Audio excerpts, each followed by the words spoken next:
नमस्कार, आप देखना शुरू कर चुके हैं एनएफ न्यूज। मैं हूं आपके साथ रोहित। कहते हैं चुनाव में हार का डर बाकी सारे डर से ज्यादा खतरनाक होता है। बाकी स्थानों पर डर के आगे जीत की कहानी वाले डायलॉग फिट भी बैठ जाते हैं, लेकिन सियासत में इसका कोई मोल नहीं है। और सियासी डर कहते किसे हैं, यह जानना हो तो पश्चिम बंगाल चलिए।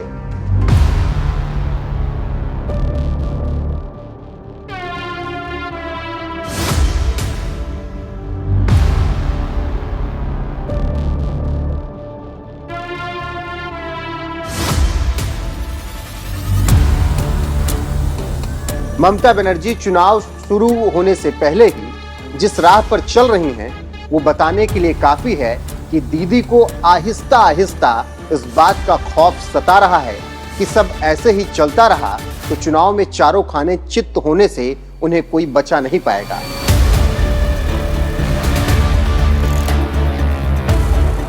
नरेंद्र मोदी की लोकप्रियता के आगे उनके एक एक दांव फेल हो जाएंगे।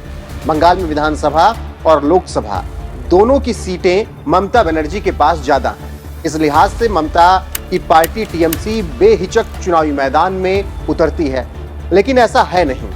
टीएमसी इस बार चुनावी लड़ाई को सेट करने में लगी हुई है। सेट करने का मतलब टीएमसी चाहती है कि बंगाल पर उसका जो कब्जा है वो पूरी तरीके से उसके पास ही रहे, और यही कारण है कि अब टीएमसी खुद से नए तरह से नियम बना रही है। हालांकि इसका असर दिखेगा कितना, ये कह पाना बेहद मुश्किल है।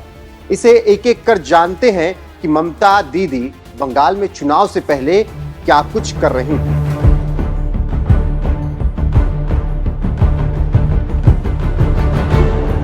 सबसे पहले उन्होंने इंडिया गठबंधन के साथ होते हुए भी कांग्रेस और वाम दलों का साथ छोड़ दिया।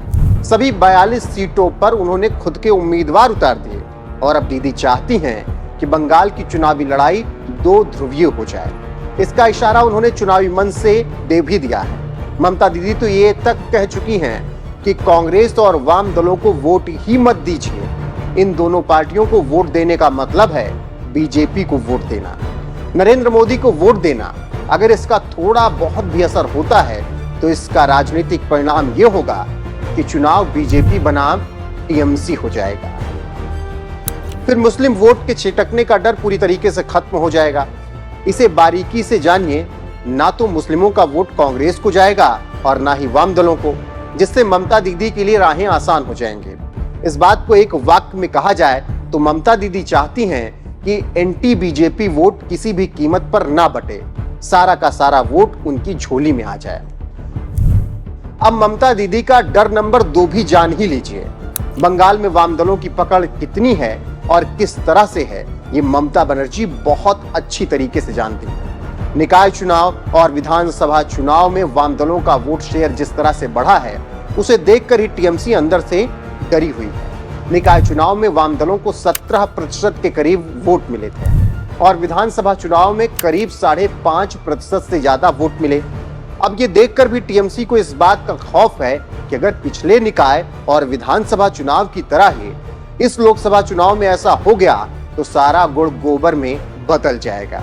और यही सब देखकर ममता बनर्जी का डर हर दिन बढ़ रहा है। इस बात को तो बंगाल की राजनीति को जानने वाले समझते हैं कि अगर लेफ्ट फ्रंट का वोट पहले से बढ़ जाए तो ममता के लिए दिक्कतें कैसे पैदा होंगी। इससे होगा ये कि मुस्लिमों का वोट पूरी तरीके से बढ़ जाएगा, और मुस्लिम वोट बटा तो दीदी चुनाव में फिसलकर वहीं पहुंच जाएंगी जिसकी उन्होंने अभी कल्पना भी नहीं की है।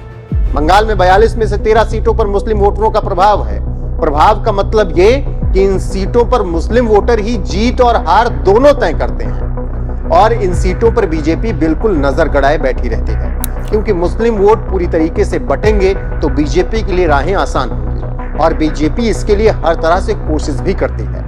और बंगाल में मुस्लिम वोटरों के साथ अच्छी या बुरी जो भी कहिए, उनके साथ एक बात तो जरूर है कि वो हमेशा बीजेपी के खिलाफ जाकर ही वोट करते हैं। अब दोनों ही हालात में टीएमसी के लिए सब सामान्य नहीं दिख रहा है। ममता बनर्जी का डर दोनों ही हालातों में बरकरार रहेगा, और अगर कांग्रेस के साथ साथ वाम दलों के बीच मुस्लिमों का कुछ वोट बढ़ जाता है तो समझिए बीजेपी बंगाल में अपना झंडा लहराने में कामयाब हो जाएगी।